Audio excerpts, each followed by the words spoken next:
नमस्कार, आप देख रहे हैं अपूर्ण उत्तराखंड और आपके साथ मैं हूं निशा रौतेला। तो चलिए बुलेटिन की शुरुआत करते हैं।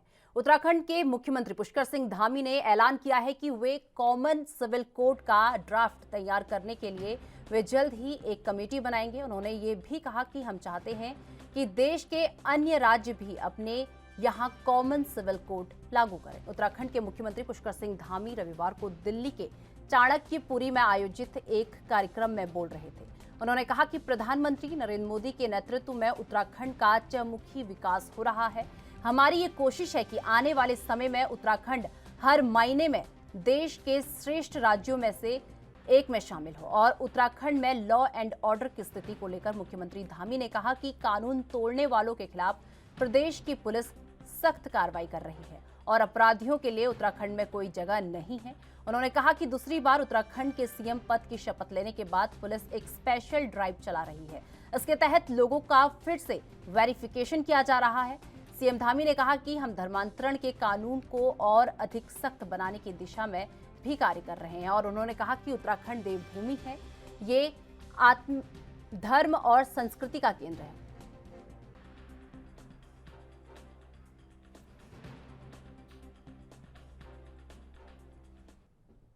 केंद्र सरकार ने आम जनता को बड़ी राहत दी है। आपको बता दें कि वित्त मंत्री निर्मला सीतारमण ने बताया कि केंद्र सरकार पेट्रोल पर केंद्रीय उत्पाद शुल्क में 8 रुपये प्रति लीटर और डीजल पर 6 रुपये प्रति लीटर की कमी कर रही है। वहीं सीएम पुष्कर सिंह धामी ने इस फैसले का स्वागत किया। उन्होंने कहा कि प्रधानमंत्री का धन्यवाद करना चाहते हैं कि जनता को उन्होंने राहत दी है। हमने प्रदेश में पहले भी वैट में कटौती की थी। आज केंद्रीय स्तर पर पेट्रोल डीजल पर एक्साइज ड्यूटी में कटौती की गई है। माननीय प्रधानमंत्री जी का हम धन्यवाद करना चाहते हैं। माननीय प्रधानमंत्री जी का बहुत आभार है कि देश की जनता को उन्होंने सीधे राहत दी है। और हम लोगों ने प्रदेश के अंदर पहले भी अपने वैट में कटौती करी थी और जनता को जो राहत हम लोग दे सकते थे हमने तब भी दी। आज प्रधानमंत्री जी ने केंद्रीय स्तर पर निर्मला सीतारमण जी ने घोषणा की है। निश्चित रूप से इससे आम जनता को सीधे सीधे फ़ायदा होगा। 6 रुपये और 8 रुपये जो पेट्रोल और डीजल में कम हुए हैं, इसके साथ साथ गैस के सिलेंडर में भी 200 रुपये की जो 200 रुपये घटाए हैं, उससे आम जनता को और महंगाई को जो कम करने में निश्चित रूप से इसका जो है एक जाएगा, जिससे जनता को सीधे सीधे लाभ।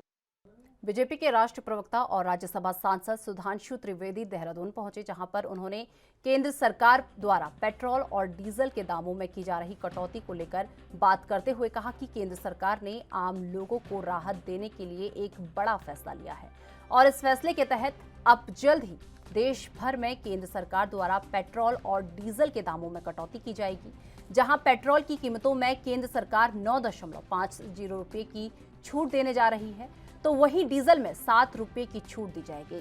साथ ही उन्होंने कहा कि जहां दुनिया भर में महंगाई बहुत ज्यादा है, बावजूद इसके केंद्र सरकार ने पेट्रोल डीजल के दाम कम करने का फैसला लिया है।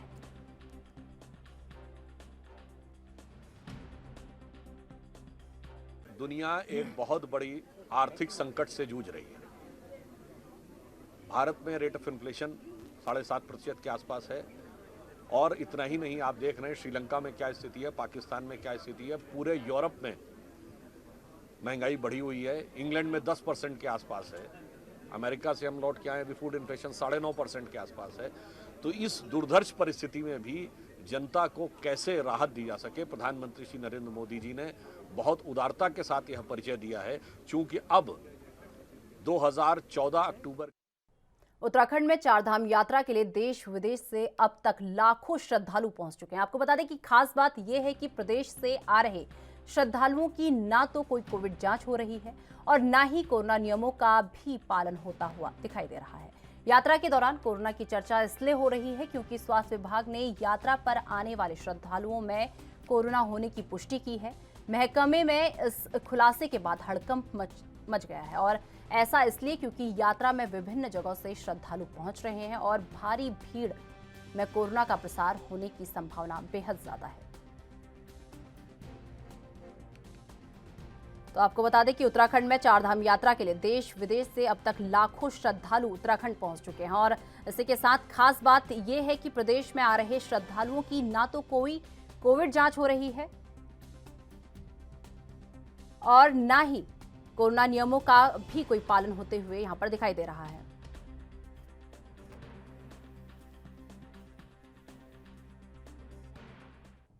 उत्तराखंड के अल्मोड़ा पहुंचे स्वास्थ्य मंत्री धन सिंह रावत ने अल्मोड़ा मेडिकल कॉलेज का निरीक्षण किया और मेडिकल कॉलेज के अधिकारियों की बैठक ली। साथ ही अधिकारियों को आवश्यक दिशा निर्देश भी दिए।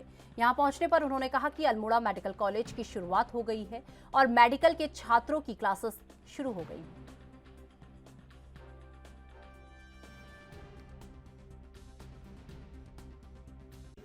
देखो, सबसे पहले तो मैं प्रधानमंत्री जी का धन्यवाद दे रहा हूँ, केंद्रीय स्वास्थ्य मंत्री जी का धन्यवाद दे रहा हूँ, मुख्यमंत्री जी का धन्यवाद दे रहा हूँ कि कई सालों से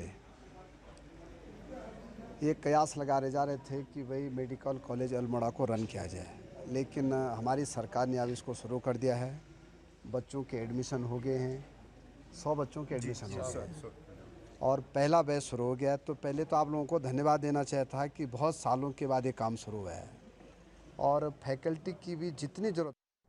आम आदमी पार्टी के द्वारा एक प्रेस वार्ता का आयोजन करते हुए मुख्यमंत्री पुष्कर सिंह धामी ने बयान को लेकर आप नेता ज्योत सिंह बिष्ट ने कहा कि हमारे राज्य में मुख्यमंत्री जी ने कल देश की राजधानी दिल्ली में आम आदमी पार्टी की उत्तराखंड की गतिविधियों पर एक बयान दिया, जो देवभूमि में भाजपा के लोकतंत्र पर लगातार चोट करने और दूसरी पार्टियों में तोड़फोड़ करने के षड्यंत्र की जो है पुष्टि करता है। उन्होंने कहा कि मुख्यमंत्री जी का ये बयान, जिसमें उन्होंने कहा कि आप पार्टी उत्तराखंड में एक पर्यटक की तरह आई और वापस चले गए, ये उनके पद की गरिमा के अनुरूप नहीं।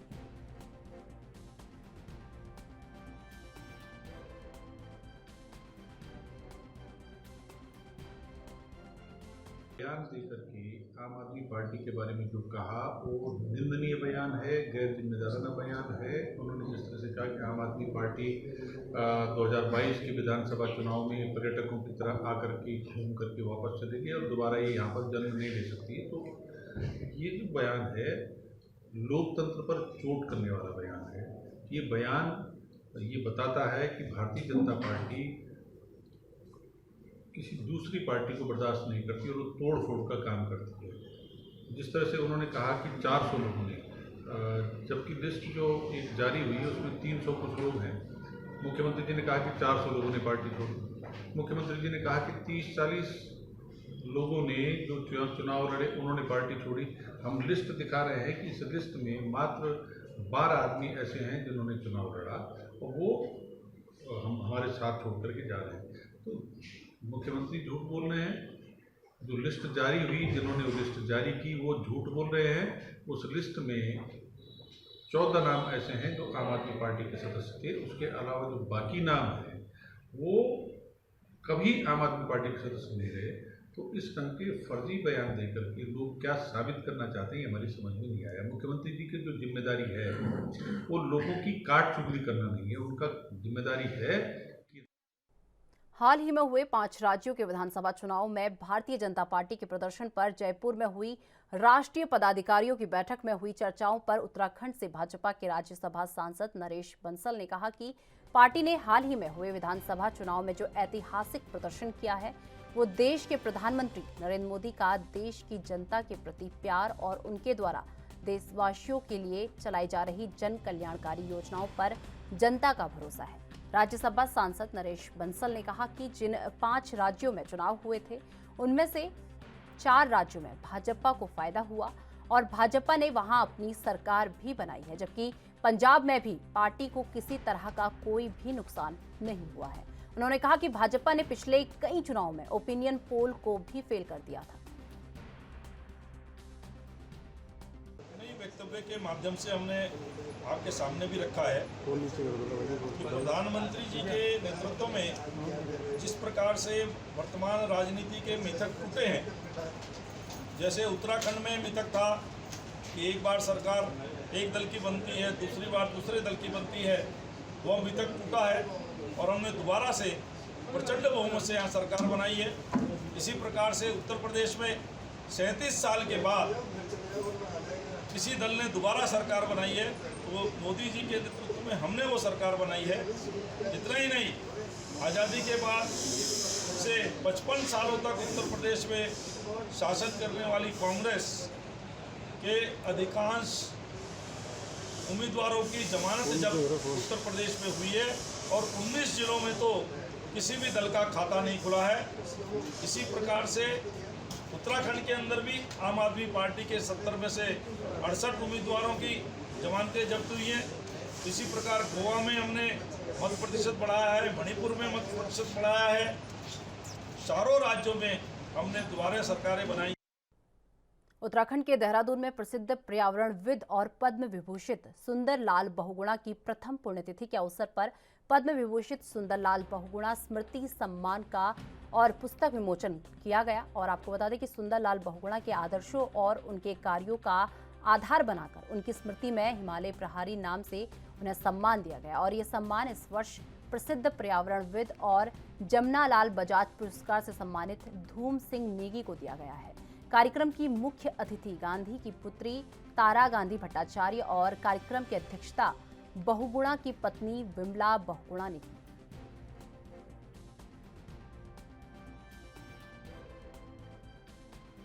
समझता हूँ कि ये पुण्यतिथि को इस रूप में भी देखा जाना चाहिए। उनका जीवन समाज के लिए समर्पित था। वो गांधी के सच्चे प्रतिरूप थे, अनुयायी थे। और मैं व्यक्तिगत रूप से मैंने गांधी को न देखा न पढ़ा, लेकिन मैंने उनके अंदर गांधी कूट कूट के देखा। और मैं जितना गांधी को जानता हूँ उन्हीं के रास्ते से मैंने जाना। मैं उनके एक हिस्से से व्यक्तित्व से बहुत प्रभावी रहा हूँ। वो था कि उनमें एक सरलता थी, चाहे उनके रहन सहन, भोजन, पोशाक से जुड़ी हो या उनके विचारों में। वो आर्थिकी, पारिस्थितिकी और तमाम तरह की समाज की हलचलों को एक सरलता का भाव देना चाहते थे। और ये तय भी था कि जिस तरह से दुनिया कठिन हो चुकी है, वे उसको सरल देखना चाहते थे। और यही चाहते थे कि गांव से ही शायद आर्थिकी और पारिस्थितिकी बेहतर हो सकती है। मैं, मेरे साथी या मेरे जैसे बहुत से लोग उनको एक सच्ची श्रद्धांजलि का रास्ता यही मानकर चलते हैं कि वे हमारे कार्यों में दिखें। हम उन्हें जिंदा नहीं ला सकते, वापस नहीं ला सकते, लेकिन हमारे कार्यों में उनकी झलक होगी। तो सुंदरलाल बहुगुणा, गांधी उसी से देश दुनिया में हमसे और हमारे बीच में जिंदा रहेंगे। और वो सोच जो इनकी थी वो समाज को एक स्थिरता दे सकती है। ये दुर्भाग्य है कि हमारा प्रदेश पर्यावरण के लिहाज से अत्यधिक संवेदनशील प्रदेश है। यहाँ लैंडस्लाइड, भूस्खलन, भूकंप, ये सब आपदाएं समय समय पर आती रहती है। लेकिन पर्यावरण चेतना जो चिपको आंदोलन के रूप में पूरे विश्व को एक संदेश इस प्रदेश ने दिया, वो उसे हम जन भावनाओं का विषय नहीं बना पाए। पश्चिम के कई देशों में जो चुनाव होते हैं तो उसमें पर्यावरण एक खास मुद्दा रहता है, लेकिन यहाँ आप देखते हैं कि पर्यावरण कभी भी प्रमुख मुद्दा नहीं बन पाया। और जिसे सस्टेनेबल डेवलपमेंट कहते हैं, जिसे स्थायी विकास कहते हैं, जिसे टिकाऊ विकास कहते हैं, वो अगर पर्यावरण को संरक्षित किए संभव नहीं है। क्योंकि जो हमारा प्रदेश है उसमें ज़्यादातर इलाका पहाड़ों का है। पहाड़ों पे न तो आप उद्योग लगा सकते हैं, न फैक्ट्री लगा सकते हैं, न आप बड़े पैमाने पर खेती कर सकते हैं। तो यहाँ इको फ्रेंडली रहकर, प्रकृति सम्मत रहकर ही हम सही विकास कर सकते हैं जो लंबे समय तक चले।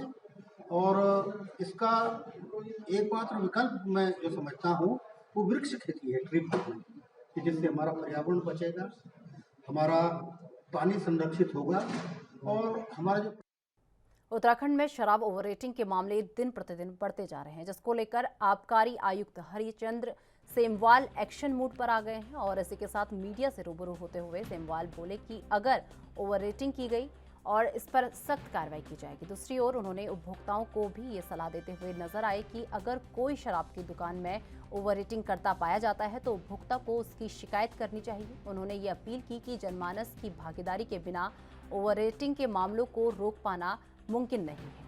और लगातार जिले में आबकारी अधिकारी के निर्देश दिए जा रहे हैं और अगर कोई शराब की दुकान ओवर रेटिंग करते हुए पकड़ी जाती है तो उस पर सख्त कार्रवाई होगी।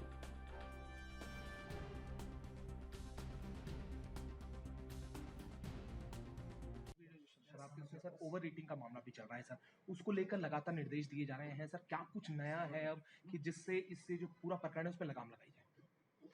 यहाँ तक कि ओवर रेटिंग की शिकायतें जो आ रही हैं विभिन्न क्षेत्रों से, उसके लिए सभी हमारे जनपद के अधिकारियों को और सर्कल इंस्पेक्टरों को निर्देश दिए गए हैं कि रैंडमली वो इस बात की चेकिंग भी करते रहें। उसके बावजूद भी सभी मेरा उपभोक्ताओं से जो कंज्यूमर हैं उनसे आग्रह है कि कहीं इस तरीके की बातें हैं तो वो हमारे विभाग के अधिकारियों के संज्ञान में लाएँ। हर जनपद में हमारे जो जनपद स्तरीय अधिकारी हैं या संबंधित जिले के प्रशासनिक अधिकारी हैं, उनके संज्ञान में आप लाएँगे तो ज़रूर हम समय रहते कार्रवाई करेंगे। और मेरा आप लोगों से भी, सभी मीडिया बंधुओं से आग्रह है कि अगर कोई प्रकरण आपके संज्ञान में आ रहा है तो हमारे विभाग के अधिकारियों को जनपद में या मुख्यालय पे संज्ञान में लाइए, तो हम उस दुकानदार के साथ साथ जो हमारे लाइसेंसी, जो हमारे विभागीय अधिकारी। उत्तराखंड के हल्द्वानी में जिला विकास प्राधिकरण में कुमाऊं कमिश्नर के छापे के बाद पता चला कि पिछले 4 साल में प्राधिकरण ने भ्रष्टाचार से संबंधित 309 से अधिक फाइल डंप की है और इन अन्य फाइलों को खोलकर नोटिस भेजने की प्रक्रिया जो है शुरू हो गई है। वहीं कुमाऊं कमिश्नर ने ये सारी फाइलों की रिपोर्ट तलब की है। बताया जा रहा है कि मानकों को ताक पर रखकर बनाए गए व्यावसायिक प्रतिष्ठानों से सभी फाइलें जुड़ी हुई हैं।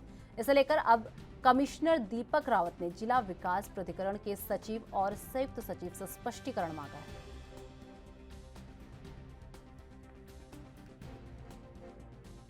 दो तरह की खामियां मिली थी। एक तो पहली जो बड़ी खामी है वो ये है कि जब प्राधिकरण का गठन हुआ और विनियमित क्षेत्र बंद हुआ, बंद से मेरा मतलब प्राधिकरण में शामिल हो गया, तो उस दौरान जितनी भी चालान थे अलग अलग मसलों के, चाहे हो सकता है अवैध बिल्डिंग के हों या फिर हो सकता है कि किसी भी प्रकार की अनियमितता हो, उनके चालानों को बदस्तूर आगे भी चलते रहना था, उनकी सुनवाई होनी थी, नियमित रूप से उनका निस्तारण होना था। ये ना हो कि उन फाइल्स को बंद कर दिया गया। कैसे किया गया, क्यों किया गया, किसने किया, इस बारे में मैंने शो कॉज नोटिस जारी किया है बताने के लिए। और दूसरी अनियमितता जो उस दिन मैंने पाई थी वो ये थी कि जो प्राधिकरण की फाइल्स हैं जो कि कोर्ट्स हैं, कोर्ट्स होते हैं, कोर्ट्स में आप ये नहीं देख सकते कि तहसीलदार की कोर्ट है या एसडीएम की कोर्ट है या डीएम की कोर्ट है, कोर्ट है, उसके अपने प्रोसीजर्स होते हैं। उसमें जो एंट्री कर रहा है और नोट शीट्स पे नोट्स लिख रहा है वो एक ऐसा व्यक्ति है जो 3 साल पहले रिटायर हो चुका है। पहली बात तो उसको फाइलों पे किसी भी प्रकार का एक्सेस नहीं होना चाहिए, ऑफिस में भी एक्सेस नहीं होना चाहिए।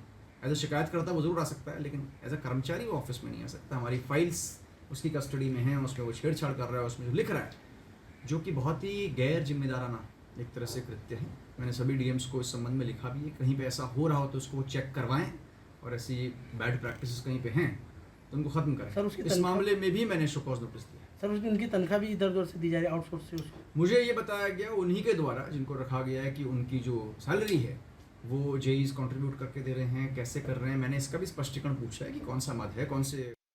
उत्तराखंड के जसपुर थाना क्षेत्र अंतर्गत फिर एक बार नाबालिग के साथ बलात्कार का मामला सामने आया है, जहां पीड़ित परिजनों ने थाने में पड़ोसी युवक के खिलाफ रिपोर्ट दर्ज करवाई थी, जिसमें पुलिस ने पीड़ित परिजनों की तहरीर पर मुकदमा दर्ज कर आरोपी को गिरफ्तार कर जेल भेज दिया है। वहीं कोतवाल जसपुर धीरेन्द्र कुमार ने बताया कि 12 साल की लड़की के साथ पड़ोसी युवक ने उसे घर में घुसाकर उसके साथ बलात्कार किया, जिसके बाद उसे गिरफ्तार कर लिया गया है और जांच कर आगे की कार्रवाई की जा रही है। 12 साल की लड़की है, उसके साथ उसके पड़ोसी ने बलात्कार किया है उसके घर में जाकर, तो हमने उसकी धाराओं में मुकदमा पंजीकृत किया और उसे आज गिरफ्तार करके माननीय न्यायालय के समक्ष पेश किया जा रहा है। मुकदमा पंजीकृत हो गया है, इन्वेस्टिगेशन जारी है, जैसे तथ्य पाए जाएंगे उस हिसाब से कार्रवाई की जाएगी। सर, क्या पीड़ित की मेडिकल रिपोर्ट वगैरह आ गई? पीड़ित का मेडिकल करवा दिया गया है, लेकिन अभी तक उसकी मेडिकल रिपोर्ट हमें प्राप्त नहीं। उत्तराखंड के काशीपुर में जमीनी पट्टों को फर्जी तरीके से के नाम पर करने के एवज में लाखों की ठगी करने वाले पेशकार के खिलाफ कोर्ट के आदेशों के बाद धोखाधड़ी का मुकदमा दर्ज हुआ है। पीड़ित पक्ष ने आरोप लगाया है कि उसके करीब 1.5 लाख रुपए लेकर 5 एकड़ जमीन नाम पर कराने की बात कही गई थी, लेकिन लंबे समय से पेशकार पीड़ित को धोखा दे रहा था और कोई कार्रवाई न होने पर पीड़िता ने कोर्ट का दरवाजा खटखटाया और कोर्ट के माध्यम से पेशकार उपेंद्र के विरुद्ध कई धाराओं में मुकदमा दर्ज करा लिया गया है। वहीं पुलिस इस पूरे मामले की जांच कर रही है, जिसको लेकर जल्द ही पुलिस जांच रिपोर्ट कोर्ट में सौंपेगी।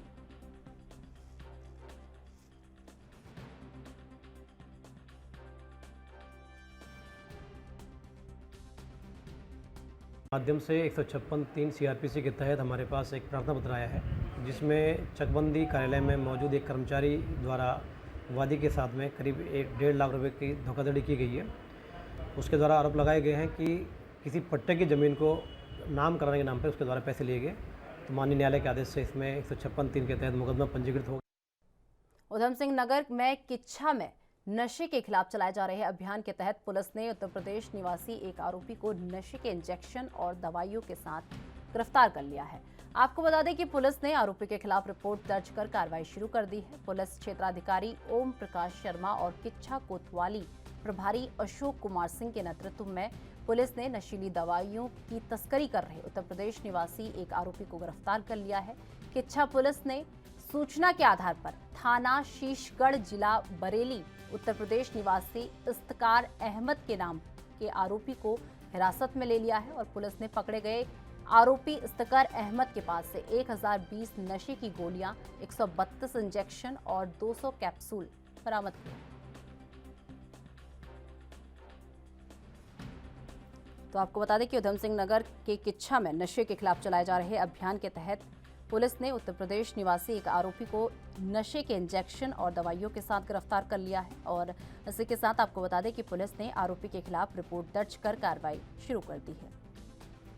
और पुलिस क्षेत्राधिकारी ओम प्रकाश शर्मा और किच्छा कोतवाली प्रभारी अशोक कुमार सिंह के नेतृत्व में पुलिस ने नशीली दवाओं और तस्करों जो तस्करी कर रहे हैं उन्हें गिरफ्तार कर लिया है। किच्छा पुलिस ने उसे सूचना मिली थी कि थाना शीशगढ़ जिला बरेली उत्तर प्रदेश निवासी इफ्तिकार अहमद नाम के आरोपी को हिरासत में ले लिया है और पुलिस ने पकड़े गए आरोपी इफ्तिकार अहमद के पास से 1020 नशे की गोलियां और 132 इंजेक्शन और 200 कैप्सूल बरामद किए हैं।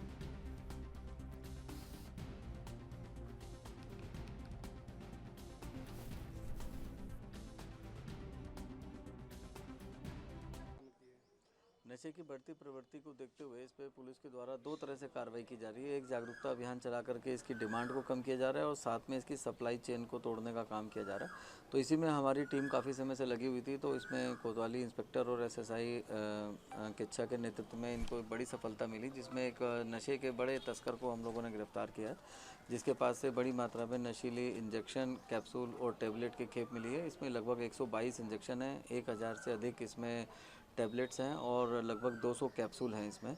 तो इसमें जो कार्रवाई की गई उस कार्रवाई के अंतर्गत इनकी जो है पूरा ट्रेस किया गया चेन की, कहाँ से लाते हैं और कहाँ पे इसको सेल करते हैं। तो बेसिकली लालपुर और किच्छा क्षेत्र में इन नशीली दवाओं को बेचना पाया गया और इनका पीछे से भी ट्रेस किया जा रहा है। साथ में इसमें ड्रग्स विभाग जो है, ड्रग्स इंस्पेक्टर जो है, और उनकी भी मदद ली जा रही है इसको पूरी चेन को ट्रेस करने में। और इस गिरफ्तारी से निश्चित रूप से लालपुर और किच्छा क्षेत्र में नशे की समस्या पर रोक लगेगी और लोगों के द्वारा भी इसकी काफ़ी प्रशंसा की जा रही है। इसके माध्यम में भी हम एक आपके माध्यम से मैसेज देना चाहेंगे कि जो भी अभिभावक हैं अपने बच्चों पर नज़र रखें। अगर वो बहुत ज़्यादा समय अकेले में बिता रहा है, उसकी पैसे की डिमांड अचानक बढ़ गई है या वो अनावश्यक घर से बाहर रहने लग गया है, कुछ उसके आप बिहेवियरल पैटर्न में चिड़चिड़ापन आ जाता है, इन सब चीज़ों पर आप लोग अगर ध्यान रखेंगे अभिभावक, तो उसमें डेफिनेटली अपने बच्चों को आप कभी अकेला मत छोड़िए। उनके साथ जो भी उनकी समस्याएं हैं उनको सुनिए, एग्जाम सूचना को वेरीफाई करके उस पर निश्चित रूप से कार्रवाई भी की जाएगी। डेफिनेटली हम लोग इंटेलिजेंस शेयर करेंगे। हमारी बरेली से लगातार हम लोग संपर्क में रहते हैं और इसमें अभी जो हमारी लीड्स हैं उसको शेयर करना मीडिया के सामने मैं अभी फ़िलहाल उचित नहीं समझ रहा हूँ, लेकिन जो भी हमें इसमें लीड्स मिल रही हैं हम लोग उसकी पूरी चेन ट्रेस करेंगे और हम कोशिश करेंगे कि हम इसमें कड़ी से कड़ी कार्रवाई। लक्ष्मण झूला थाना अंतर्गत गरुड़ चट्टी के पास बुलेट सवार 2 पर्यटक अनियंत्रित होकर खाई में गिर गए। आपको बता दें, जहां गरुड़ चट्टी चेक पोस्ट पर तैनात पुलिस को कुछ चालकों ने ये सूचना दी थी कि लक्ष्मण झूला मार्ग पर बुलेट सवार 2 पर्यटक खाई में गिर गए, जिन्हें स्थानीय लोग निकालने की कोशिश कर रहे हैं, मगर खाई गहरी होने की वजह से सफलता नहीं मिल पा रही। सूचना मिलते ही पुलिस तत्काल घटनास्थल पर पहुंची और आपदा उपकरणों की सहायता से पुलिस ने किसी तरह घायल पर्यटक को खाई से बाहर निकाला। वहीं एम्बुलेंस की सहायता से घायलों को उपचार के लिए ऋषिकेश एम्स भेजा गया। वहीं लक्ष्मण झूला थाना प्रभारी निरीक्षक संतोष सिंह ने बताया कि घायलों की पहचान कर ली गई है।